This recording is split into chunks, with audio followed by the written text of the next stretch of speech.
Subscribe my channel and press the bell icon button. जय श्री राम। मैं आज आपके साथ बहुत ही अच्छी स्टोरी एक शेयर करने जा रही हूँ जो मेरे साथ शेयर किए हैं मंजू जी ने।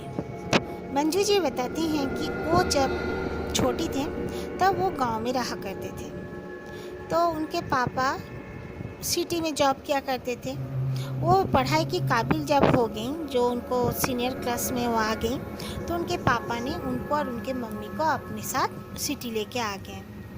वो लोग एक घर में शिफ्ट हो गए। उनके पापा प्राइवेट जॉब ही करते थे।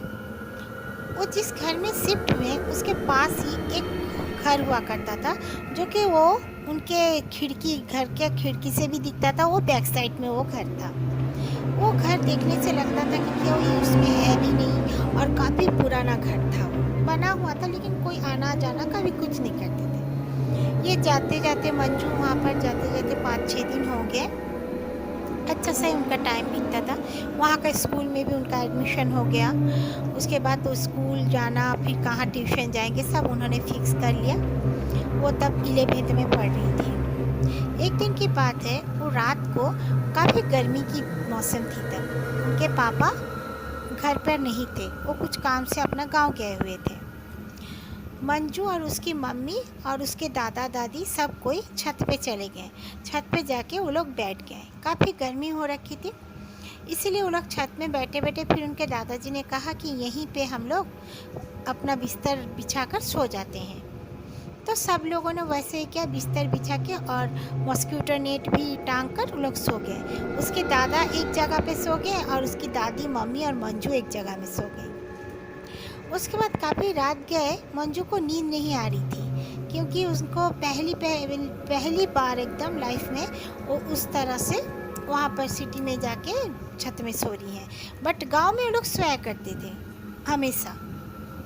उसके बाद मंजू देखती है कि एक औरत, जैसे जो पास के जो घर था खंडरनुमा घर, उस घर में एक औरत जैसे चल के जा रही है। बहुत सा पायल का आवाज़ भी आ रहा था। तो मंजू थोड़ा सा उसके पास जाने लगी, अपने छत पर ही। उसके छत में नहीं गई, लेकिन उनका छत और इनका छत ऐसा था कि उसके छत से कोई भी यहाँ आ जाएगा और यहाँ से वहाँ चला जाएगा। इस टाइप का था वो दोनों घर का छत। तो मंजू देखी कि वो औरत वहाँ पर चहलकदमी कर रही है, तो सोची इस घर में तो कोई रहता नहीं है, फिर ये कौन है, और इस तरह पायल पहनकर रात के समय में इतनी रात गए। वो फिर सोचे कि गर्मी के मौसम है, गर्म लग रहा होगा, इसीलिए छत पे आ गई टहलने के लिए। फिर वो आके अपने मम्मी और दादी के पास सो गई। सुबह हुई जब, तब उसने मम्मी से ये बात कही कि मम्मी मैंने देखा है। मम्मी ने कहा नहीं नहीं, यहाँ पर कोई नहीं रहता, पता है, क्योंकि आड़ोस पड़ोस वाले भी बोले हैं कोई नहीं रहता। फिर दूसरे दिन फिर से उन लोगों ने छत पे ही सोना पसंद किया, छत पे ही सो रहे थे। उसके पापा कुछ ज़मीन बेचने के काम से गांव गए हुए थे। तो वो लोग छत पे फिर बिस्तर लगा के अपना अपना सो गए। फिर से मंजू देखती है उसी तरह उस दिन एक औरत नहीं, एक आदमी, जैसे एक लड़का वहाँ पर चहलकदमी कर रहा है। वो सोचा मम्मी तो बोल रही है कि कोई नहीं है, सब कोई मम्मी को बताए हैं कि कोई यहाँ पर नहीं रहता, फिर ये लोग कौन हैं, कहीं चोर तो नहीं है। तो मंजू ने जब थोड़ा सा खासा करके उसने जब खासा, तो वो जो पड़ोस में जो आदमी चहलकदमी कर रहा था वो उसकी तरफ देखने लगा। ये देखने की वजह से फिर मंजू जोर से चिल्लाई, तुम क्या चोर हो, बोलकर बहुत जोर से चिल्लाई। ऐसे जब चिल्लाई तो वो आदमी वहीं से, वो छत से नीचे कूदकर गायब हो गया मंजू के आंखों के सामने। मंजू बहुत जोर से चीखी और अपनी मम्मी और दादी के पास आ गई। तो उसके मम्मी, दादी और दादाजी भी जाग कर बैठ गए। बोले क्या बात हो गई, तुम इस तरह चीखी क्यों? तब उसने बताया कि मैंने ऐसे ऐसे देखा है। तो उसके दादाजी ने कहा कि तुम शायद सपना देखी होगी। वो बोली नहीं, मैं सपना नहीं देखी, मैं वहाँ पर बाकायदा खड़ी खड़ी देख रही थी। फिर सब कुछ नॉर्मल हो गया, फिर सो गए सब कोई। और सुबह मंजू ने कहा कि मैं और छत पर कभी नहीं सोऊंगी, लेकिन मंजू को बहुत सा बुखार हो रखा था। वो काफ़ी बुखार से तड़प रही थी। तो उसके मम्मी ने उसे डॉक्टर के पास ले जाना ही मुनासिब समझा। डॉक्टर ने उसका मलेरिया टाइफाइड टेस्ट किया, बट कुछ नहीं था। सब टेस्ट रिपोर्ट जो नेगेटिव आया, बिल्कुल वो ठीक ठाक थी। फिर भी मंजू कुछ खा नहीं पा रही थी और उसे बहुत फीवर उतरने का नाम ही नहीं ले रहा था। 7 दिन कंटिन्यू ऐसा होता रहा।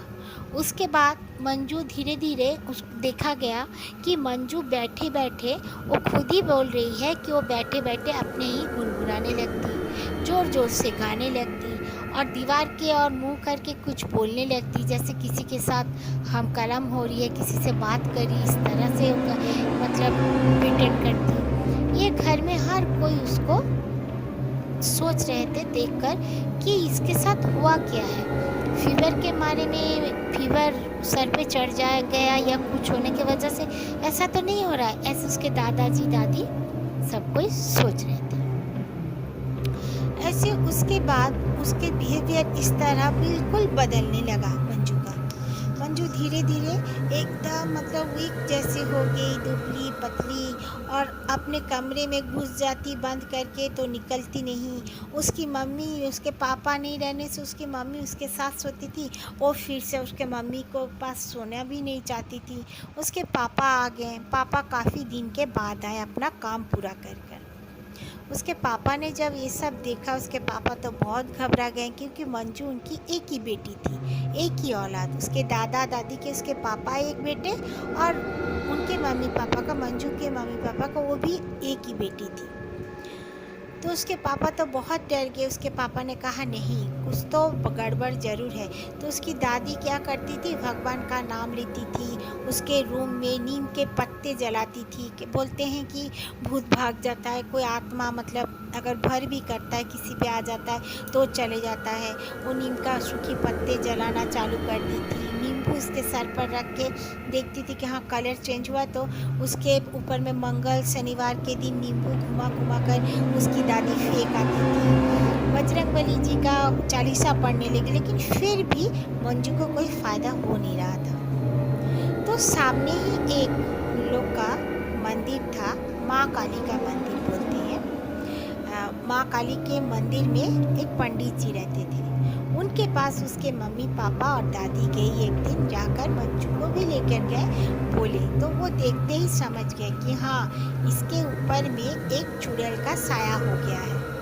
ये उस चुड़ैल ने ही इसका जो दिल दिमाग को अपने कब्जे में कर रही है धीरे धीरे, और इसीलिए वो उसमें पागलपन का शिकायत रह रहा है।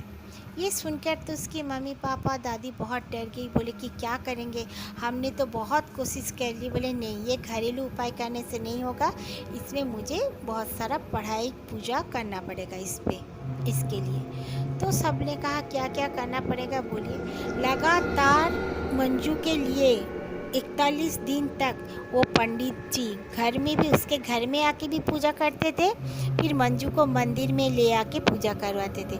मंजू बोलती है कि पहले पहले जब मंदिर उसको ले जाया जाता था, मंजू को जैसे मंदिर जाने को भी दिल नहीं करता था। मंजू के हाथ पैर जैसे जकड़ जाते थे, शरीर हैवी हो जाता था। इसके बावजूद उसके दादाजी और उसके पापा सब मिलकर उसको गाड़ी में बिठा कर ले जाते थे। धीरे धीरे सामने ही था माँ काली का मंदिर, लेकिन चल के जाना मुमकिन है, लेकिन फिर भी नहीं जाना मानती थी। धीरे धीरे मंजू ठीक हो गई, लेकिन मंजू ने बहुत ही बुरे दिन देखे हैं। उसकी यही गलती थी कि उसने उन साया को देख लिया था। उसके बाद उसके पापा ने वो घर भी छोड़ दिया, छोड़कर वो दूसरे जगह शिफ्ट हो गए। और मंजू बताती है, एक मैसेज भी दे रही है कि किसी को कभी भी इस तरह से अनजान जगह पर जाके कुछ नहीं ऐसा करना चाहिए जो आप लोगों को क्षतिग्रस्त होना हो।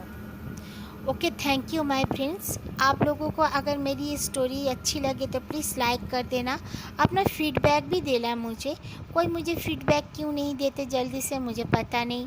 प्लीज़ फ्रेंड्स सपोर्ट मी, मेरे इस चैनल को अच्छा से थोड़ा सा आगे बढ़ा दो। Thank you very much. जय श्री राम।